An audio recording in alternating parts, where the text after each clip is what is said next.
आपण पाहत आहात नाशिक खबर न्यूज, जनतेचे हक्काचे व्यासपीठ। बँकांना फसवणारा मोठा माणूस देशाबाहेर पळून जातो, पण बँकांकडून फसवला गेलेला गरीब माणूस मात्र होळपळून निघतो। या शब्दात आमदार सत्यजित तांबे यांनी विधानसभामध्ये प्रश्न मांडले।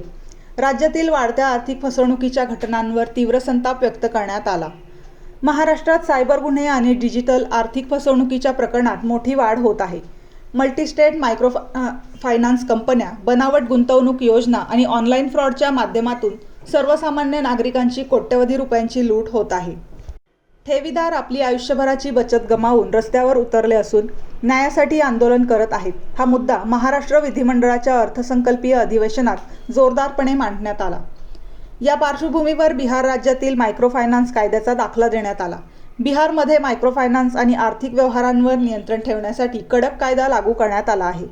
या कायद्यानुसार भारतीय रिझर्व्ह बँकेची परवानगी असली तरी राज्य शासनाकडे नोंदणी बंधनकारक आहे।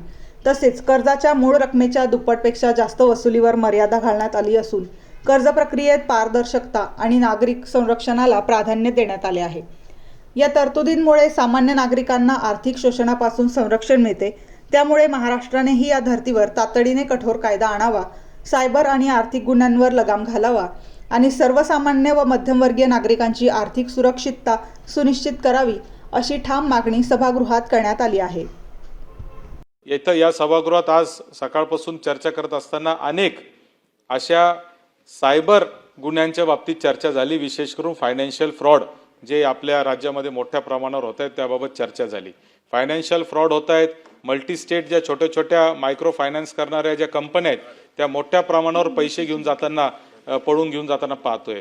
परवा आझाद मैदानावर आम्ही गेलेलो असताना बीड जिल्ह्यामधल्या जवळजवळ 10-12 मल्टी स्टेट बँकांचे जे ठेवीदार होते ते सगळे तिथं उपोषणाला बसलेले आहेत आणि 25-30 हजार कोटी रुपयाची फसवणूक करून गोरगरीब माणसांचे पैसे घेऊन लोक पळून गेलेले आहेत। अशा पद्धतीची परिस्थिती आहे आणि अनेक वेळा मी पाहिले की या सभागृहामध्ये मंत्री महोदय आपण उत्तर देतात, ह्याला पकडून आणू त्याला पकडून आणू, वसुली काय होत नाही, काही सर्वसामान्य माणसाच्या तोंडाला पानं पुसण्याचं काम खऱ्या अर्थाने चाललेलं आहे। पण आजच सभापती महोदय, आजच बिहार राज्यामध्ये या मायक्रो फायनान्स करणाऱ्या कंपन्यांसाठी एक कायदा आला आणि तो बिहार राज्याने आणलेला कायदा पाहिल्यामुळे मायक्रो फायनान्स करणाऱ्या कंपन्यांचे शेअर जे आहेत ते मोठ्या प्रमाणावर पडलेत आज। आणि त्याचं कारण आहे की त्यांनी जो कायदा आणला तो अतिशय आदर्शवत असा कायदा आहे। आता बिहार सारख्या राज्यांनी आदर्शवत कायदा आणावा आणि महाराष्ट्राने त्याची अंमल म्हणजे त्याचं अंमलबजावणी किंवा आत्मसात करावं, हे म्हणजे खरं तर विशेष आहे। खरं तर हा कायदा आपण आणायला पाहिजे होता। तो कायदा असा आहे की पहिली गोष्ट तर आरबीआयने जरी परवानगी दिली तरी तुम्हाला राज्य शासनाकडे त्याची नोंदणी करावी लागेल। हा पहिला मुद्दा। मायक्रो फायनान्स करायचे असेल तर राज्य शासनाकडे देखील नोंदणी करावी लागेल, हा पहिला मुद्दा। आता त्याच्यात अर्थ राज्यमंत्री पण बसले, अर्थगृह एकत्र बसून त्याच्यात निर्णय घेऊ शकतात। आणि दुसरा सगळ्यात महत्त्वाचा ज्या कायद्यामधली जी तरतूद आहे ती मला आपल्या निदर्शनास आणून द्यायची आहे का मुद्दलापेक्षा जास्त वसुली करता येणार नाही। एखाद्या माणसाने 10,000 रुपये कर्ज घेतला असेल तर त्याला 10,000 म्हणजे 20,000 पेक्षा जास्त त्याची वसुली व्याजासह देखील करता येणार नाही। हा सगळ्यात मोठी तरतूद सामान्य माणसाच्या दृष्टीने गरजेची आहे। आज सगळ्यात मोठी अडचण काय होती, 20-20, 30-30 पानाचे ॲग्रीमेंट त्या लोकांचे केले जातात।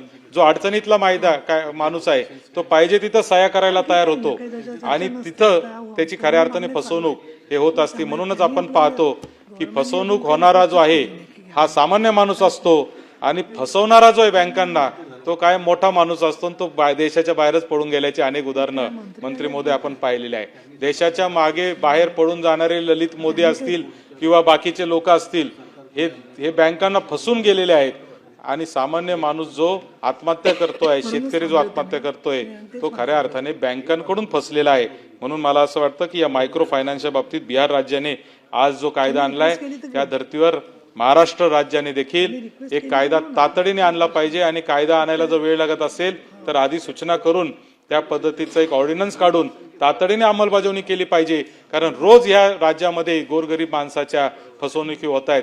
या ठिकाणी आबिटकर साहेब बसलेले आहेत। आबिटकर साहेब पतसंस्था चळवळीतून आलेले आहेत। त्यांना माहिती आहे की त्यांच्या जिल्ह्यामध्ये पण अशा अनेक प्रकारच्या घटना घडल्या आणि माणसांची फसवणूक त्याच्यामध्ये झालेली आहे।